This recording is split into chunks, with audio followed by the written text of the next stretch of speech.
let's talk about the music industry, for example, because I'm getting to know some music artists in Nashville, Tennessee, especially. And what I've realized is, number one, you want to differentiate yourself from the perspective of your songs, from the perspective of your music. Not everyone can be, as incredible as Elvis Presley, right? So one way to differentiate that I feel a lot of music artists do not do, that I would love to see them do more often, is this: do not compromise. A lot of music artists compromise, I feel, and hopefully the music artists do not take this in a, in a way that, they feel I'm saying this in a condescending way. I'm not. I love the music artists. I want every music artist who is willing to work hard on their music, who actually loves the art form, who actually loves the creativity, who actually spends time daily trying to practice on the music. I want all those music artists to be number one on Billboard and all these charts, right? But the point I'm trying to make is this: a lot of people compromise along the way towards success. And I've heard a lot of people say never give up, that's the way to succeed, and things like that. But I went one step further in my mind. I said, why is that?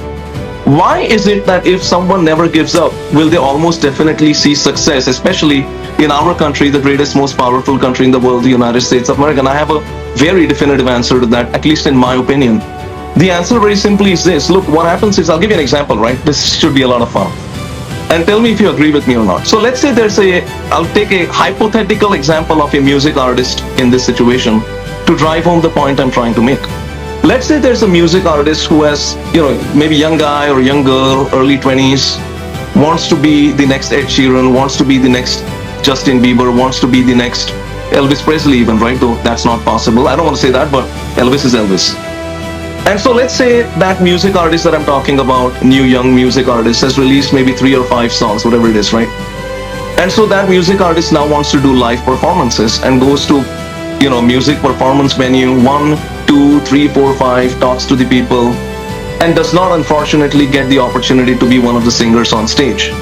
Now what happens is, a lot of times when you get 10 no's, or I'm taking hypothetical numbers in this example, a lot of music artists, and I'm taking example of music artists, this is applicable across every industry that is available in the United States of America, a lot of people give up.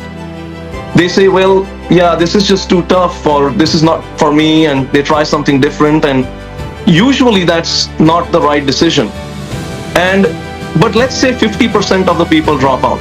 Now let's say the remaining 50% keep moving forward. They go to the 11th not bar, but like music venue, right? Whatever it is. Bar was an example. A lot of bars in Nashville have fantastic music as well. And they go to the 11th music venue, 12th, 13th, 20th music venue. And let's say the 20th music venue says to the music artist, all right, we'll give you a shot. We'll give you a try. Sing here. But the vibe of that interaction is not right. If that makes sense, I'm going to try and keep it generic. A lot of music artists, I feel, say, I've tried, in the sense that person says, that music artist probably says, I've tried 20 music venues, this one is giving me that opportunity, it's not what I really want. Or if from the perspective of the dynamic of the interaction that I'm having with the owner of that music venue, in this hypothetical example, I'm going to do it anyways, they say, right? What happens then is you get a reputation started for being someone who compromises. And I hope I'm getting my point across extremely clearly. And I'm doing this because I love the music artists. I love creativity. I love Hollywood actors. I love creativity. And so what happens a lot of times is the people start playing at these venues in a compromising situation from the perspective of what I was just talking about. And I hope I'm making sense. And so, look, here's what happens. And so I said, okay, why is it that a Tom Cruise is a Tom Cruise, number one, all time? Why is an Elvis Presley an Elvis Presley? And I'm taking examples. My point is, why is the top 1% in any industry, the top 1%? What got them to that top 1%? And there are multiple reasons for this. But the reality of the situation is the top 1% of any industry usually wants to work with the top 1% talent pool as well, right? Because they feel they deserve it, which is probably the truth. The top 1% in any industry is looking for this.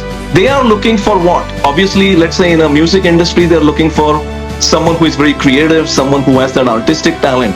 But what they're also looking for from the perspective of the business is they are looking for a bottom line. What they are saying is this music artist in this example a bankable music artist?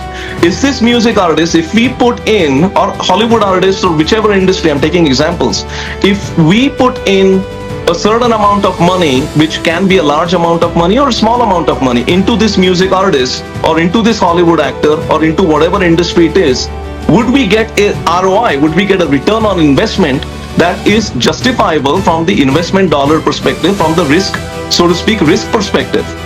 And what these top 1% people are looking for is investing in someone who does not make that compromise and obviously can sing, can dance, can act, whatever it is in that industry. That is definite. But that is why the person who says no to that 20th music menu example and says, you know what, I'm not going to do it. I'm not going to do it. I'm going to go to the 21st bar, 22nd bar, or whatever it is. Bar in the sense I'm talking music menu. And what happens is, see, there are scouts in every industry. Every top 1% of every industry is looking for that next Elvis Presley, is looking for that next Tom Cruise, is looking for that next Leonardo DiCaprio, which does not come easy. And what happens is you start differentiating yourself as an artist because you keep saying no to the wrong deals. And then what happens is that top 1% says, of that industry, says this is the artist that has said no 30 times, has gone through trials and tribulations, and still wants to succeed on his or her terms. That is the guy or that is the girl that we will put billions of dollars in if we have to, like they do on Tom Cruise, like they do on Leonardo DiCaprio, like they do on Denzel Washington, like they do on Selena Gomez, like they do on Enrique Iglesias, like they do on Ed Sheeran. I think there's a limit to the amount. No, but I want to complete this line of thought. Maybe you disagree with me, but this is my opinion at this time. I think it's a firm opinion. And so then what happens is that 30th deal or 40th deal or 50th deal goes through. And then what happens is, it's a meteoric rise, so to speak, or the trajectory goes up for an artist because he or she has differentiated themselves, not just from a talent perspective. You have to have that talent from a hard work perspective, perseverance perspective, from the perspective of never giving up. But I'm giving you the rationale for why that never give up attitude works, because it's not easy. It's easier to take the easy route and make that compromise. But what happens is it's very tough then to make a comeback. It is not impossible, but it's tough to make a comeback and become that Billboard #1 or whichever industry it is. That's point number one. And I hope the young people listening in and the senior people listening in take this in the right spirit. You gotta let me. Okay, go ahead. Because I mean, so there's a limit.